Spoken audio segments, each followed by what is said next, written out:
చూడండి, యేసు ప్రభు చక్కగా జక్కయ్య ఇంట్లోకి వెళ్ళినప్పుడు ఆ మాట అంటున్నాడు, జక్కయ్య నేడు నీ ఇంటికి రక్షణ వచ్చింది. ఆ పనికి మాలినవన్నీ ఇంట్లో లేవు, అన్ని తీసి విసిరి కొట్టేశాడు. ఇప్పుడు పరిశుద్ధ గ్రంథం, ఆ దేవుడి పాటలు, మోకరించి ప్రార్థన చేయడం, దేవుని వాక్యాలన్నీ కనిపించాడండి. 4-5 చక్కటి దేవుని వాగ్దానాలు కనిపించుకున్నాడు. ఆ గదికే వచ్చింది రక్షణ, ఆడికే వచ్చింది రక్షణ.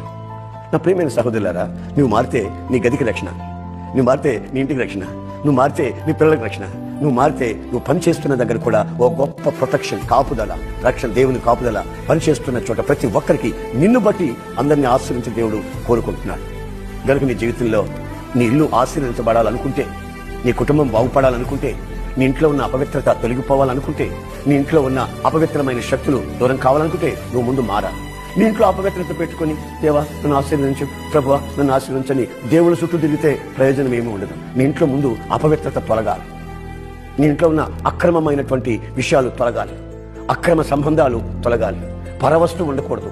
ఎక్కడ అపవిత్రత ఉంటుందో అక్కడ అపవిత్ర ఆత్మ ఉండి ఆ కుటుంబాన్ని నెమ్మది, విశ్రాంతి లేకుండా చెడగొడుతూ ఉంటాడు సాతాన్ గాడు. గనక మన కుటుంబాల్లో ఆశీర్వాదం ఉండాలనుకుంటే, మన కుటుంబంలో మన ఇంటిని, మన వ్యక్తిగత జీవితాన్ని ఒక్కసారి పరీక్షించి ఆ జక్కయ్య వలె మనం పశ్చాత్తాపమై ప్రభు వైపు వచ్చామనుకోండి, అప్పుడు మనం ఆశీర్వించబడతాం.